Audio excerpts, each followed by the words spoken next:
បាទជំរាបសួរក៏ដូចជាសួស្តីសិស្សានុសិស្សថ្នាក់ទី12ដែលត្រៀមប្រឡងបាក់ឌុបទាំងអស់គ្នាបាទថ្ងៃនេះខ្ញុំមានលំហាត់ limit មួយចំនួនដើម្បីយកមកចែករំលែកដល់សិស្សានុសិស្សដែលត្រៀមប្រឡងបាក់ឌុបនៅថ្ងៃខាងមុខនេះបាទអញ្ចឹងយើងមើល limit កតែម្ដង limit កគឺ limit x ខិតទៅរ pi បាទ limit x ខិតទៅរ pi នៃ1ដកកុសការ៉េ x នៅលើ x ការ៉េដកកុស x ដក2យើងដឹងហើយថាកុស pi គឺស្មើដក1មែនទេអញ្ចឹងគឺកុស pi ស្មើដក1អញ្ចឹងបាទនេះកុសការ៉េបានន័យថាគឺដក1លើកជាការ៉េអញ្ចឹងបានន័យថាវាស្មើ1អញ្ចឹង1ដក1 0ភាគយក0ណាយើងមើលភាគបែរម្ដងអញ្ចឹងកុសការ៉េ x នេះក៏វាស្មើជាមួយនឹង1ដែរអានេះកុស pi ដក1ដកបាក់ដកបូកអញ្ចឹង1បូក1 2 2ដក2 0អញ្ចឹង limit នេះគឺរៀង0លើ0អញ្ចឹង limit រៀង0លើ0តម្រុកបែបនេះ x ខិតទៅរក pi គឺយើងអត់តាំងទេដោយសារតែវាឃើញមានអនុគមត្រីកោណមាត្រលើអនុគមត្រីកោណមាត្រអញ្ចឹងគឺយើងអាចសេរីវាចាប់ជាផុសគុណកតាបាទឥឡូវយើងទៅមើលទាំងអស់គ្នាតោះអញ្ចឹង limit x ខិតទៅរក pi នេះអីខាងលើយើងបានឃើញជាច្បាស់ហើយណាគឺវាចូលរូបមន្ត a ការ៉េដក b ការ៉េដោយសារ1នេះយើងអាចសរសេរបានថា1ការ៉េដកកុសការ៉េអញ្ចឹងបំបែកទៅយើងបានបាទ1ដកកុស x កតានឹង1បូកឲ្យកុសx ខាងក្រោមនេះក៏យើងបំបែកជាកតាដែរបាទអញ្ចឹងការបំបែកជាកតាគឺយើងអាចបន្ថែមបន្ថយតួឬក៏បបែកតួកតាឬក៏បបែកខាងចុងនេះបើខ្ញុំឃើញខាងចុងនេះមានដក2អញ្ចឹងដក2នេះយើងអាចយកកុសការ៉េ x នេះបបែកដក2នេះទៅជាដក1បាទកុសការ៉េ x ដក1ហើយដកកុស x នេះនៅដដែលហើយយើងសល់ដក1មួយទៀតព្រោះយើងបបែកដក2ហ្នឹងជា2ផ្នែកជាដក1 2ដង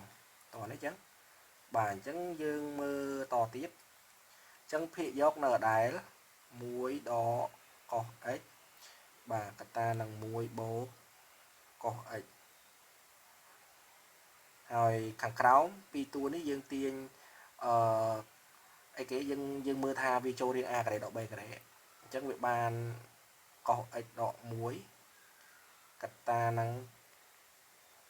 កុស x បូក1ហើយតួពីតួខាងក្រៅយើងទាញសញ្ញាដកជាកតាអញ្ចឹងនៅសល់កុស x បូក1បាទអញ្ចឹងយើងឃើញកតាដែលដូចគ្នាគឺអីគេខាងក្រោមខាងលើគឺយើងសរសេរដដែលមកវិញ1ដកកុស x កតានឹង1បូកកុស x ខាងក្រោមយើងឃើញមាន1បូកកុសដូចគ្នាឬក៏កុសបូក1ហ្នឹងបាទកុស x បូក1ហ្នឹងដូចគ្នាអញ្ចឹងយើងទាញជាកតាទៅនៅសល់នេះកុស x កុស x ដក1ហើយខាងក្រោយនេះពេលយើងទាញកុស x បូក1មកចេញមកបាត់នេះយើងទាញ2នេះយើងទាញ2នេះជាកតាយើងទាញមកមុខនេះអញ្ចឹងកាលណាយើងទាញកុស x បូក1នឹងហើយអញ្ចឹងខាងនេះវានៅសល់កុស x ដក1ខាងក្រោយនេះមេគុណវាដក1អញ្ចឹងនៅសល់ដក1ទៀតអញ្ចឹងបានន័យថាកុស x ដក1ដក1គឺបានកុស x ដក2បាទអញ្ចឹងយើងសង្កេតមើលថាតើមានកតាដែលដូចគ្នាអញ្ចឹងយើងឃើញថាគឺមានកុស x បូក1នេះដូចគ្នាអញ្ចឹងនេះខ្ញុំគួរឲ្យមើលចេះដើម្បីស្រួលមើលថាសម្រួលបែបហ្នឹងបាន1បូក1ដកអត់អីទេសុំទោសបូកពីមុខពីក្រោយអញ្ចឹងអត់អីទេ1បូកកុស x ហើយនឹងកុស x បូក1គឺតម្លៃវាស្មើគ្នាទេបាទអញ្ចឹងគឺយើងសុខចំនួនយើងអាចសល់ limit ថ្មីគឺ1ដកកុស x នៅលើបាទកុស x ដក2អញ្ចឹងយើងចំនួនចូលទៅគឺចំនួន pi ចូលទៅគឺ1ដកកុស pi លើ